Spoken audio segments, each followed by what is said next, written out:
Namangan viloyati Chuqurg'on tumanidagi teplovoy nasoslarimizni ishlab turibdi. Bitta xonadonning o'zida ikkita teplovoy nasos qo'yib berganmiz. Ikkita teplovoy nasosimiz ham hozirgi paytda isitish sistemasi uchun ishlab beryapti. Ultrasonik kompressorli bazaviy adapterli modelimiz O'zbekistonga adaptatsiya qilingan. Xudo xolasa joy egalari juda ham mamnun.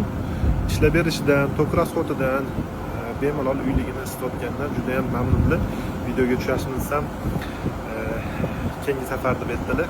O'shanga o'zingizga ko'rsatyapman ishlab turgan holatini, teplovoy nasosi, tok rasxotlarini hozir aytib o'taman. Tok rasxoti 196 kilovatdan 652 kilovatgacha.